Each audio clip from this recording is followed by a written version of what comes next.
as Steph mentioned, I'm going to be talking about the master beneficiary summary file in this segment. It's a very important file for researchers. But I'm going to be focusing on the Part D specific variables in that file today. Here, just arrange my screen a little better so that I can here. Oh. Okay, so yeah, the MBSF is the main source of beneficiary information, including like demographic information for beneficiaries as well as enrollment information. So again, it's a really key file for researchers. These first two slides here have a list of acronyms we use in this presentation. So you can refer back to these slides if you're not sure what a certain acronym means.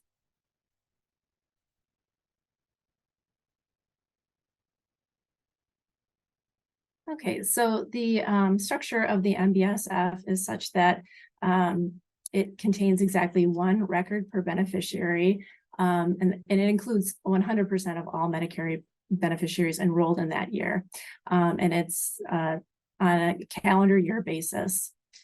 Again, one record per beneficiary. So Becky? Yes. Sorry. On my screen, the top is cutting off a little bit. Oh, okay. Hold on one second. Thank you, Steph. Sorry about that. There we go. Perfect. Is it better? Yes. Is it? Okay. Yeah, I can see the full. This takes me a minute. No. Yeah, to get situated. Trying to get rid of this. Okay. Anyway, okay. So yeah, please let me know if you can't see the slide again completely, and I will adjust it. So so the MBSF, there are multiple segments to the MBSF, listed here, but today I'm just going to be focusing on the base segment. But just so you're aware, there are other segments that contain information on chronic conditions, cost and utilization, and there's also an NDI death segment, which includes the cause of death for those who passed away that year. But today I'm just focusing on the base file. So a quick summary. It includes a patient identification number called the BeneID that's created by CCW, which is the data producer for these files. The BeneID is encrypted, so it's unique to each data use agreement. So that means that your BeneID for Jane Smith will not be the same as the BeneID for Jane Smith and another researcher's MBSF file. Also, just note that the MBSF, or I'm sorry, the BeneID is used to, link to the other files, like the Part D drug events. You would use the BeneID, and that BeneID is going to be consistent for the same person throughout all of your research files. So the MBSF contains demographics on the beneficiaries, information about death. It includes a date that the person died, if they died that year. Also includes enrollment information, whether the member was enrolled in parts A, B, C, and D. If they're enrolled in some parts or not others, you can find out. There's also a variable that will allow you to select a 5% random sample or an enhanced random sample if you prefer to do it that way. So the demographic information available in the MBSF includes the date of birth as well as age as of the last date of the year, gender, race, ethnicity. There are actually two variables for race and ethnicity available. I'm going to talk a little bit more about those variables in a bit. They are both single column fields. And you can also pull out place of residence information for each Benny on the state, county, and zip code level.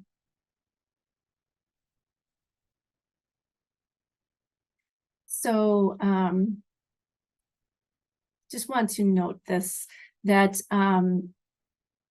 you can occasionally see, so the Part D drug event files that we'll talk about in detail later have a few demographic variables included in them. When I reviewed the data dictionary for the drug event records, I noticed that it seems to currently contain gender and date of birth.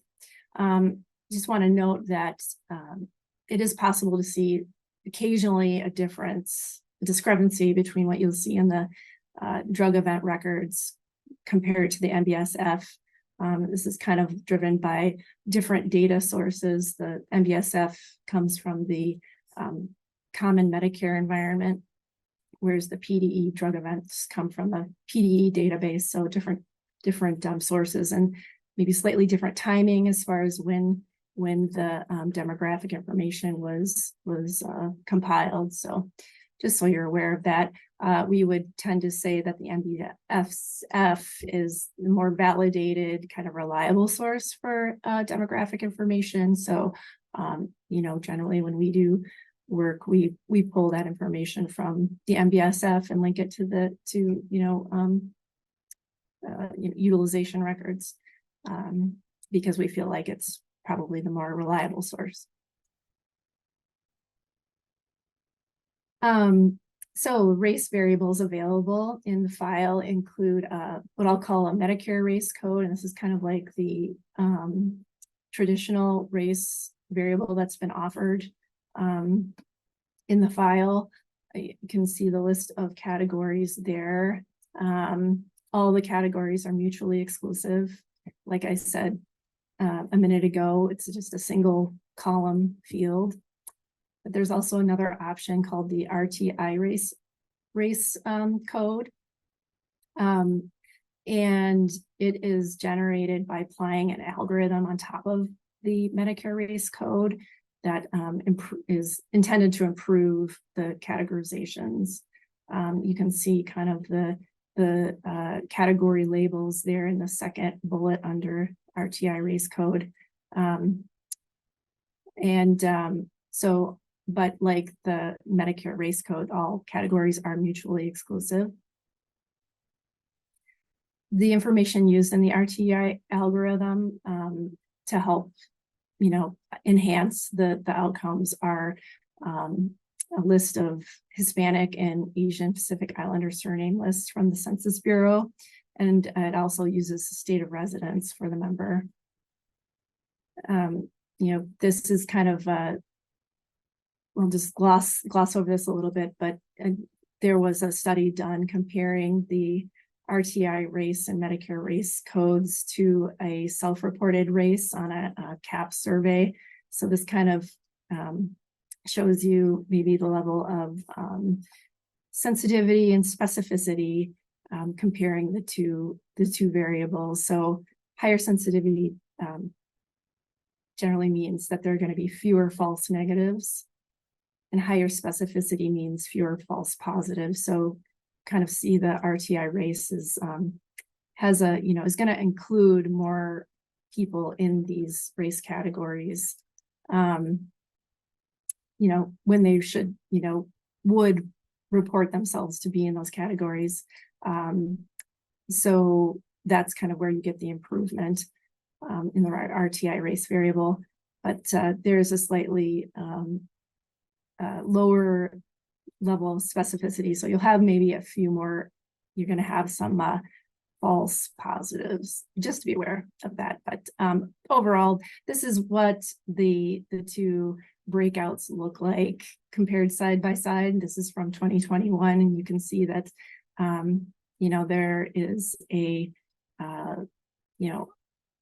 like significantly higher proportion of those in the Hispanic category if you use the RTI race variable, 9.8% for the RTI versus 3.3% in the Medicare race variable. Asian category is also higher, about 1% higher. So moving on to the residency information in the MBSF, you can get state, county, and zip code of residence for each member. Those are single variables, and they are based on the mailing address information for official correspondence with the Social Security Administration. And it's taken as of like the most recent information when the MBSF is compiled. So I believe it would be based on, say, a member, if they're still enrolled as of December, that information would be based on, their, December information from the Social Security Administration.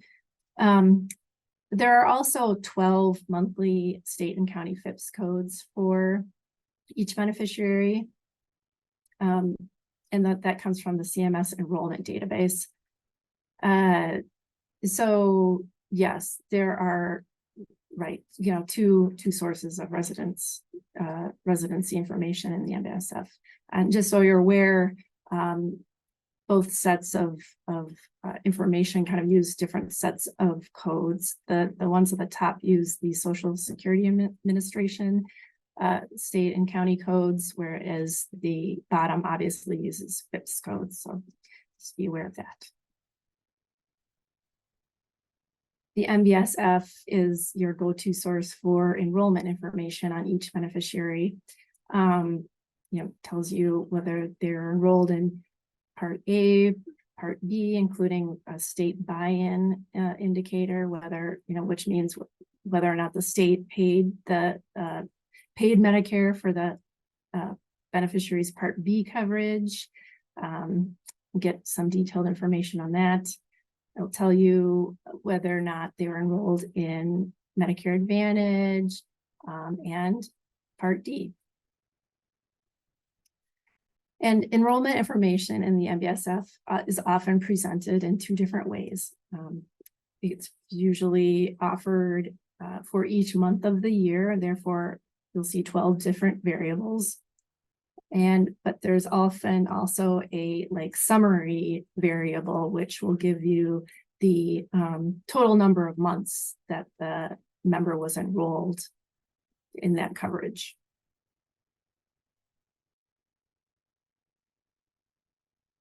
So let's see here. So the way to identify if a member was enrolled in Part D is to use these variables, the Part D contract ID and the Part D PBP ID.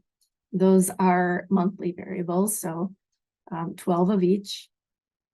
From 2006 to 2012, those identification numbers were encrypted, but beginning in 2013, and to presently, they are unencrypted. So in other words, you can use them now to actually find the name of the plan, whereas prior to 2013, you couldn't really identify the actual name of the plan. You could only use it to kind of get descriptive characteristics of the plan by linking to the plan characteristics file.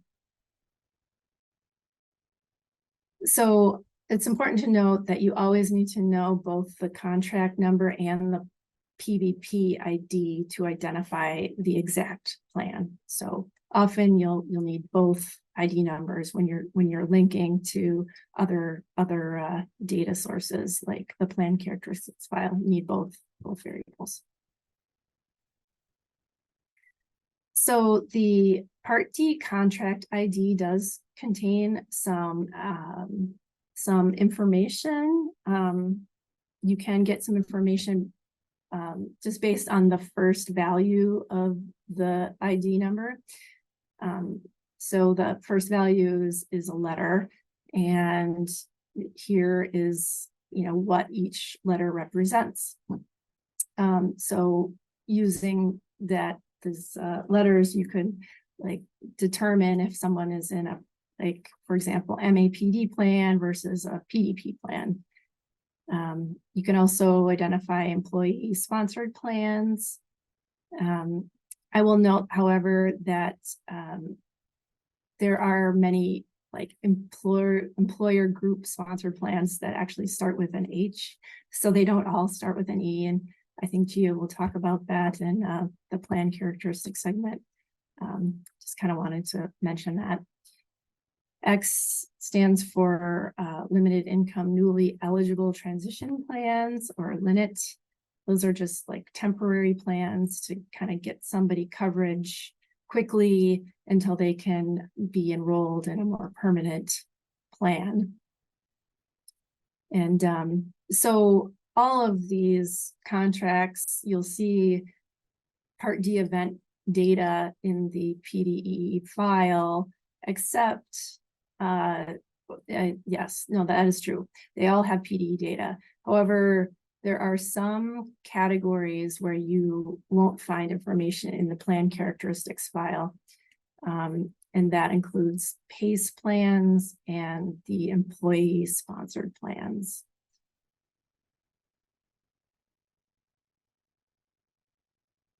Here's a kind of a distribution of what you'll see in the contract ID, that first column of contract ID,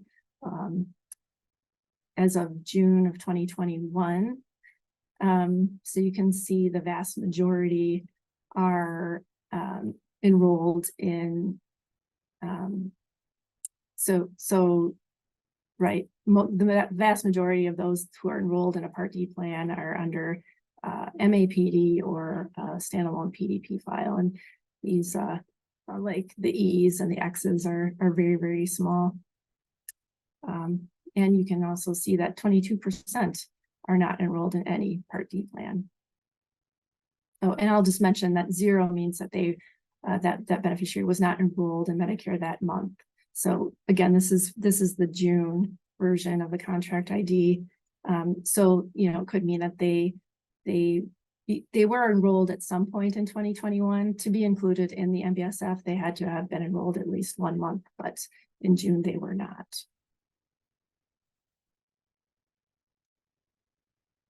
Other Part D related enrollment information in the MBSF include the cost share group codes. That includes information about low income subsidy coverage. There's the dual status codes that will indicate whether or not someone was dually covered by both Medicare and Medicaid. There's, you know, also an annual summary variable for dual eligibility. It tells you how many months a member was covered dually. And there are 12 monthly variables for the retiree drug subsidy. That is kind of a unique one. It's so some members, like there are Medicare eligible, but they're getting drug coverage, like say from an employer, maybe they're still working. The RDS is like a reimbursement that CMS will pay to that employer for eligible expenses for the retiree prescription drug benefits. So even though they're getting coverage from their employer, the CMS will kind of reimburse that employer a little bit for covering that number. But note that you will not see those members' drug events in the PDE file.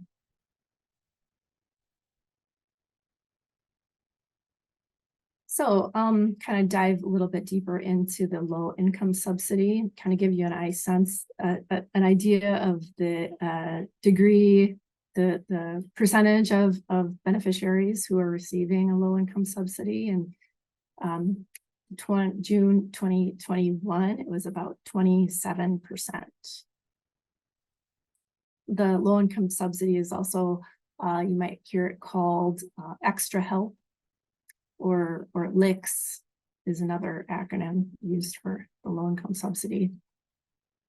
So again, 27% had the low income subsidy in 2021.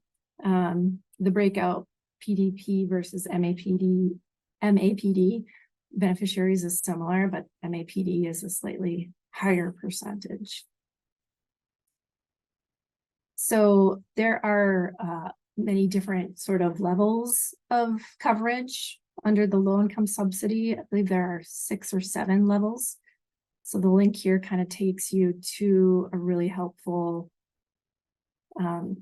table that describes each level of coverage and also shows you the annual income requirements. So this can be very helpful if you are needing more information about all these different levels. It tells you whether or not that level covers the monthly premium or not, and the level of copay that the member will be responsible for. So this is the second part of this table, but we provided the link there for you, so if you need to refer to it, you can. The values for the cost share group variable, which is where you get information about the low income subsidy coverage, are listed here. So if a member has values 1 through 8, that means that they are receiving a low income subsidy.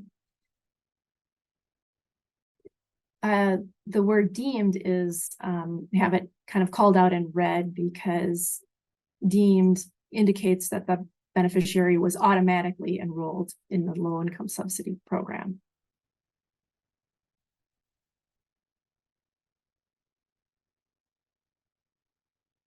So here's a distribution of the June 2021 cost share variable. So you can see that, the bulk of beneficiaries were in Part D, but didn't have a low income subsidy.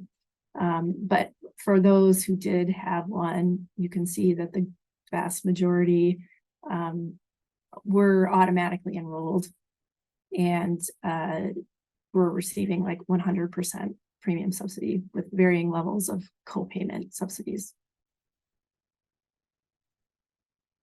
This is just, again, to kind of highlight that the vast majority of those receiving LICs are automatically enrolled. And again, just kind of some more detail about how the subsidy coverage kind of breaks out among those different categories. The vast majority are receiving 100% premium coverage with a low copay is the largest category. So moving on to another set of variables in the MBSF, there are monthly dual status indicator codes for each Benny. So this information tells you who has traditional Medicaid versus one of the Medicare savings programs. Dual status is just like a common point of interest to many researchers. So I just want to call that out here. And some of the, so this is kind of like a distribution from June of 2021 for that variable. This is actually based on the sample, 5% sample. So kind of give you a sense of, who's receiving Medicaid and who isn't. Looks like about 22% of members are dually eligible, with the majority in this category here, which is qualified Medicare beneficiary plus Medicaid coverage, including RX. So some of the categories will kind of tell you whether or not drug coverage was included in their status as well. So this is a slide just kind of wants to show you a kind of one way of sort of categorizing dual eligibles as having either full coverage versus partial coverage or other coverage. The categories in black, could be categorized as full coverage, the ones in red, partial, and the green as other. This is kind of what the breakout that is described in the data dictionary, the CCW data dictionary, but this is just one option if you wanted to sort of be grouping members in that way.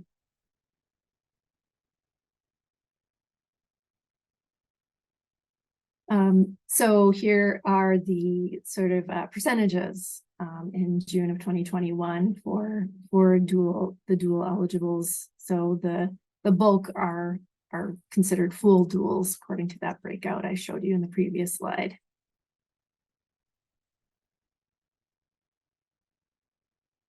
Okay, so linking to other files, for example, you're almost most certainly going to want to link information that you pull from the MBSF to other files. So I just wanted to talk about that for a second. Commonly you'll want to link to pull in information about the particular Part D plan that the members are enrolled in. So this slide is just kind of going to show you that, in order to do that, you need to use two different variables. I mentioned this earlier in the segment. You need both the Part D contract number and the Part D plan benefit package number to successfully identify the unique plan. So here we've listed, three separate data files: the MBSF, the PDE, which is where you get the drug events records, and the plan characteristics files. And then listed the name of the contract ID variable in those three files. So unfortunately, they all have slightly different names. And the label. So yeah, that's how you would be linking those files together.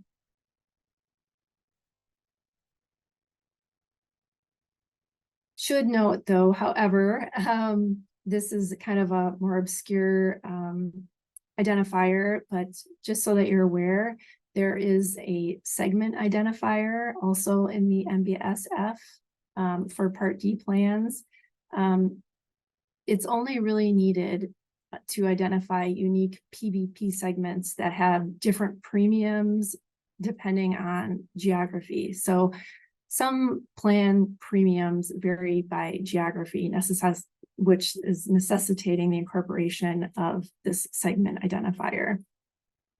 So if you are, say, linking to pull in premium information, you would need to, link using the contract ID, the plan PBP ID, and the segment ID, all three of them.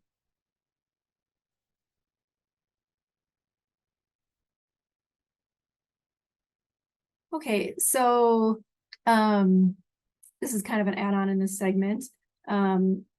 Moving on away from the MBSF, now I just want to touch briefly on what's called the medication therapy management file. Kind of introduce you to that and be aware of it.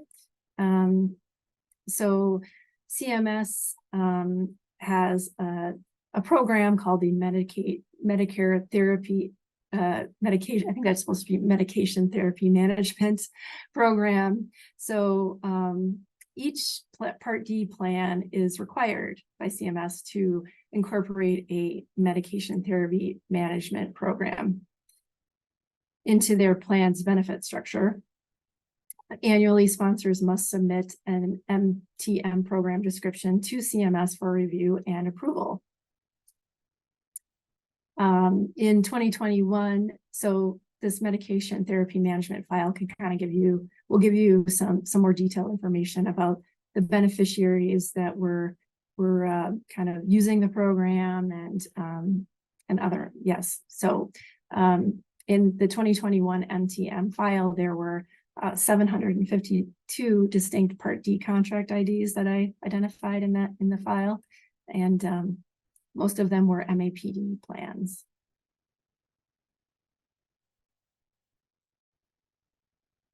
So the CMS requirements for a member to be eligible to participate in this program are that they must have multiple chronic diseases. Most plans target beneficiaries with at least 3 chronic diseases for their MTM programs. The top targeted diseases are diabetes, chronic heart failure, dyslipidemia, hypertension, things like that. The beneficiary must also be taking multiple Part D drugs to be eligible for the program. I think a plan can set their minimum number of drugs a member must be taking to enroll in the plan, but it cannot exceed 8. The minimum number cannot exceed 8. Another requirement for a Bene to be enrolled is that they're likely to exceed their drug spending must be likely to exceed a predetermined annual cost. In 2021, it was $4,376. Plans do have some flexibility and actually may expand the eligibility to be more inclusive, but they are required to enroll beneficiaries using an opt-out only strategy. Other requirements for the MTM programs is that they must provide interventions for beneficiaries and their prescribers. They must offer an annual comprehensive medication review, or CMR. The CMRs can be offered via telehealth or in person. Looking at the MTM file in 2021, nearly 100% of plans offered a CMR via telehealth, whereas only 60% offered a CMR in person. So telehealth seems to be the dominant way these CMRs are administered. Plans must also offer an individualized written summary delivered after each CMR. They also must provide a quarterly targeted medication review and provide information to beneficiaries about safe disposal of prescription drugs that are controlled substances. Some of the value of the MTM services can include referral to case management, disease management, or specialty management for beneficiaries, can provide newsletters, refill reminders, and medication guides.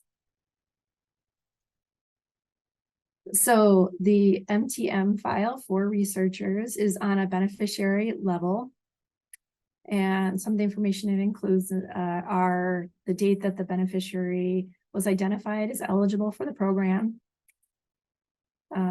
Gives some detail on some of the MTM services and dates they were offered. There's an indicator for whether or not the beneficiary opted out of the program. And there's also some information about whether or not the beneficiary had a cognitive impairment or as well as like long-term care status. The file is created based on information submitted by the plan sponsors to CMS's health plan management data system. The file is new as of 2013, and it's available up to the most recent files.